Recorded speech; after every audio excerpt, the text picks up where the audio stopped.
3.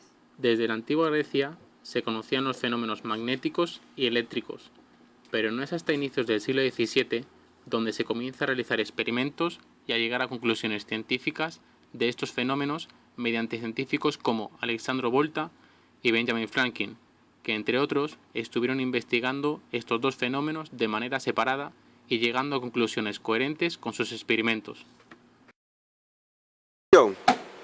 Se sabe que al comienzo del siglo XIX, el científico sueco Hans Christian descubrió evidencia empírica de que los fenómenos eléctricos y los fenómenos magnéticos se relacionaban entre sí.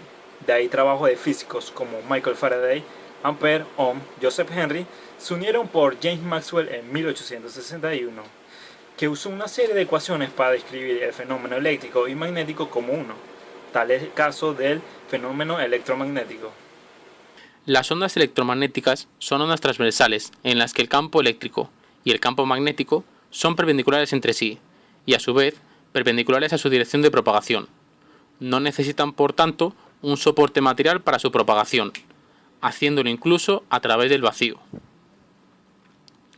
Como se aprecia en la ilustración, el campo eléctrico y el campo magnético están en fase alcanzando valores máximos y mínimos al mismo tiempo. Recuerda además que estos dos campos no son independientes, ya que sus valores instantáneos están relacionados entre sí por la expresión E es igual a C por B, expresión en la que C es la velocidad de propagación de la luz. Las ahora llamadas ecuaciones de Maxwell demostraron el campo eléctrico y el campo magnético como una manifestación de un campo electromagnético. Además, describía la forma ondulatoria de la luz como una onda electromagnética, por una teoría que escribe ambos fenómenos antes separados. Los físicos hicieron una serie de experimentos muy relevantes e inventos muy útiles, como es la bombilla eléctrica por Thomas Edison y el generador de corriente alterna por Nikola Tesla. El éxito predictivo de la teoría de Maxwell y la búsqueda de una interpretación coherente de sus implicaciones fue lo que llevó a Albert Einstein a formular su teoría de relatividad, que se apoyaba en algunos resultados previos de Lorentz y Poincare. En la primera mitad del siglo XX, con el advenimiento de la mecánica cuántica, el electromagnetismo tenía que mejorar su formulación con el objetivo de que fuera coherente con la nueva teoría. Esto se logró en la década de 1940, cuando se completó una teoría de cuántica electromagnética, o mejor conocida como electrodinámica cuántica. Todas las ondas tienen un comportamiento común bajo un número de situaciones estándar. Estos comportamientos son: difracción. Ocurre cuando una onda al topar con el borde de un obstáculo deja de ir en línea recta para rodearlo. Efecto Doppler. Efecto debido al movimiento relativo entre la fuente emisora de las ondas y el receptor de las mismas. Interferencia. Ocurre cuando dos ondas se combinan al encontrarse en el mismo punto del espacio. Reflexión. Sucede cuando una onda, al encontrarse con un nuevo medio que no puede atravesar, cambia de dirección. Refracción. Ocurre cuando una onda cambia de dirección al entrar en un nuevo medio en el que viaja a distinta velocidad. Onda de choque. Sucede cuando varias ondas que viajan en un medio se superponen formando un cono. ¿Y cómo se clasifican las ondas? En función del medio en que se propagan.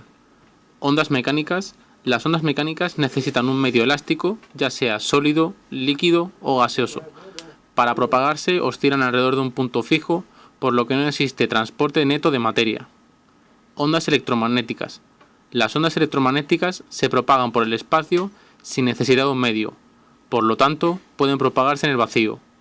Esto es debido a que las ondas electromagnéticas son producidas por las oscilaciones de un campo eléctrico en relación con un campo magnético asociado. Las ondas electromagnéticas viajan aproximadamente a una velocidad de 300.000 km por segundo. Ondas gravitacionales. Las ondas gravitacionales son perturbaciones que alteran la geometría misma del espacio-tiempo, aunque no podemos afirmar que se desplacen, sino que en sí mismas son alteraciones del espacio, en función del movimiento de sus partículas. Ondas longitudinales. Son aquellas que se caracterizan porque las partículas del medio se mueven o vibran paralelamente a la dirección de propagación de la onda. Ondas transversales. Son aquellas que se caracterizan porque las partículas del medio vibran perpendicularmente a la dirección de propagación de la onda. En función de su dirección, ondas unidimensionales. Las ondas unidimensionales son aquellas que se propagan a lo largo de una sola dimensión del espacio. Ondas bidimensionales o superficiales. Son ondas que se propagan en dos dimensiones.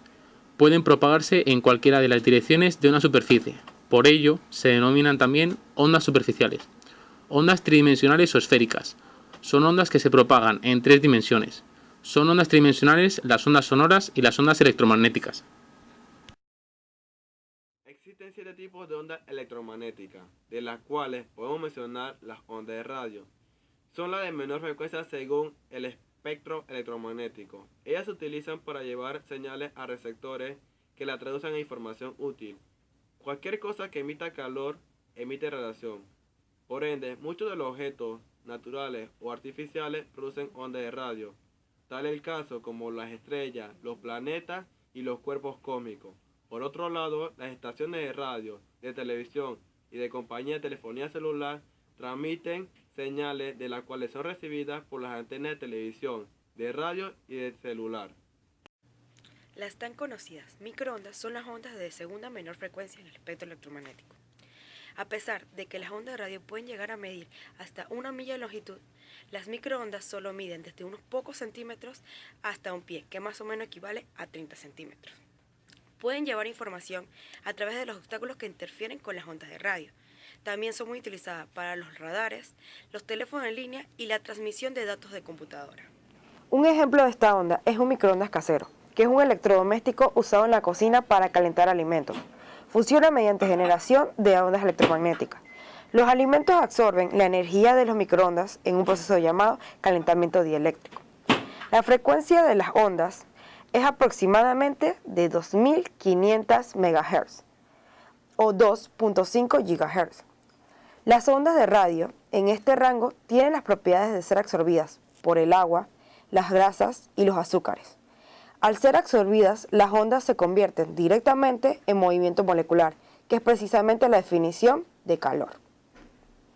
Aunque los controles remotos pueden funcionar con ondas de radio, la mayoría funciona con un LED, que emite una onda de luz de baja frecuencia, no visible por ojo humano, una longitud de onda alrededor de 940 nanómetros.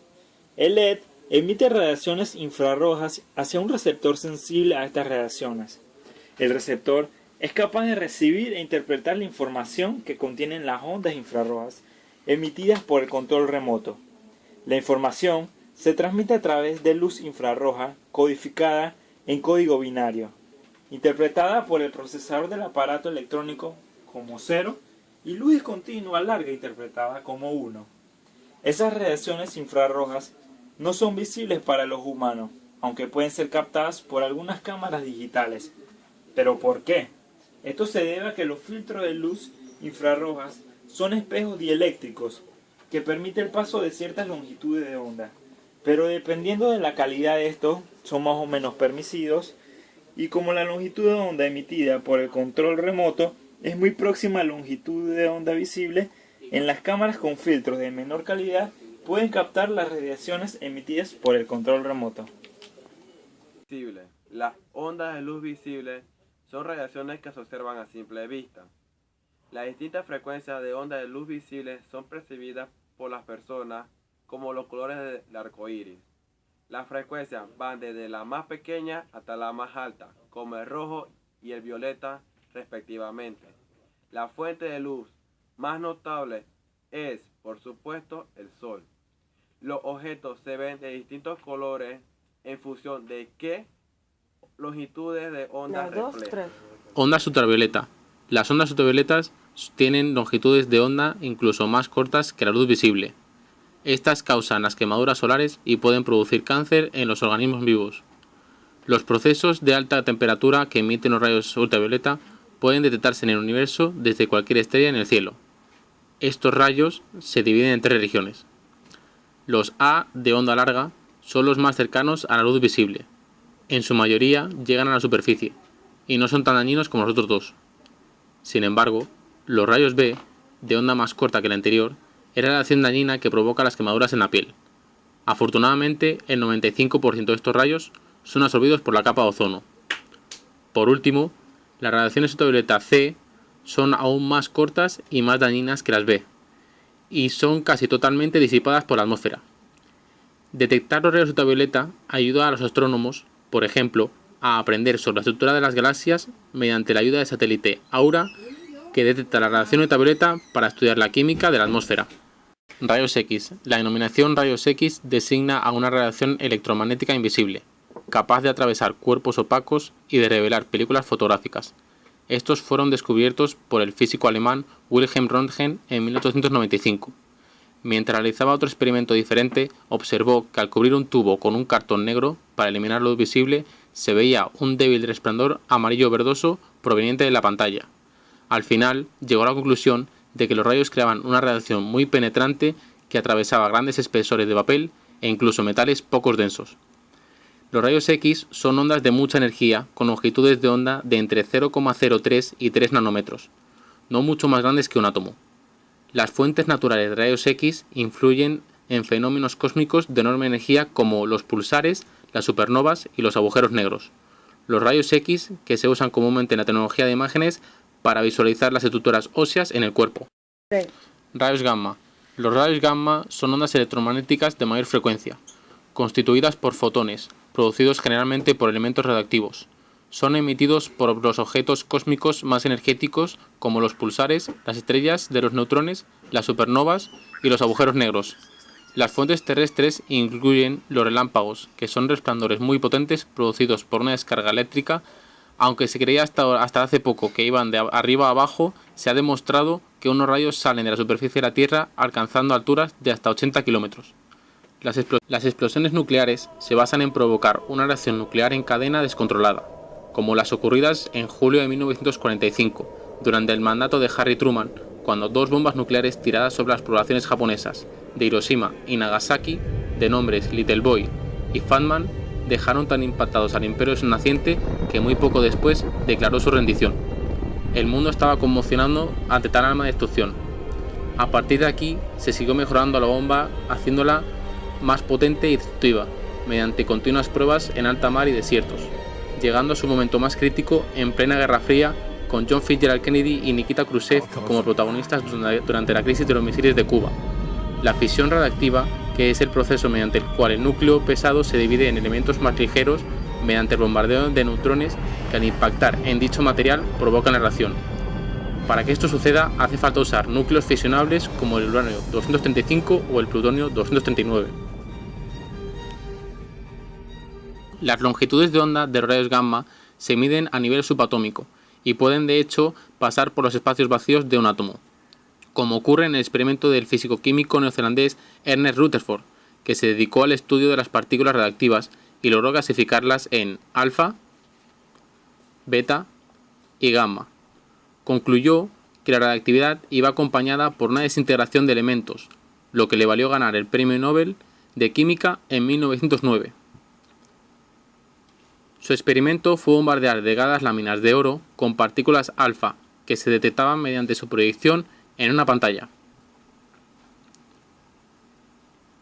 Rutherford observó que la gran mayoría de las partículas penetraban la lámina, sin ninguna desviación. Tras atravesarla varias veces, solo una pequeña cantidad de partículas, exactamente una de cada 20.000, sufría desviaciones, y otra pequeña cantidad no penetraba, sino que rebotaba contra el futuro del electromagnetismo. El tren Maglev es una visión china para el futuro. Con la atracción y repulsión de los polos entre el casco y las vías se consigue la levitación del tren, y la ausencia de contacto físico entre este y el raíl hace que la única fricción sea con el aire, y ésta se reduce al mínimo por su forma aerodinámica.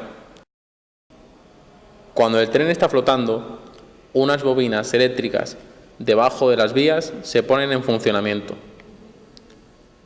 Cuando esto ocurre, unos potentes imanes de propulsión crean un campo magnético en movimiento que impulsan al maglev hacia adelante. Cuanta más corriente pasa por los imanes, más velocidad alcanza. Para detenerlo, se invierte la polaridad del campo. La máxima velocidad real en operación comercial es la obtenida por el maglev, que a lo largo de 30 kilómetros tarda solo 7 minutos y 20 segundos, consiguiendo una velocidad punta máxima de 431 kilómetros por hora. ¿En qué más mejoraremos? ¿Qué nos deparará el futuro? ¿Hasta dónde llegaremos?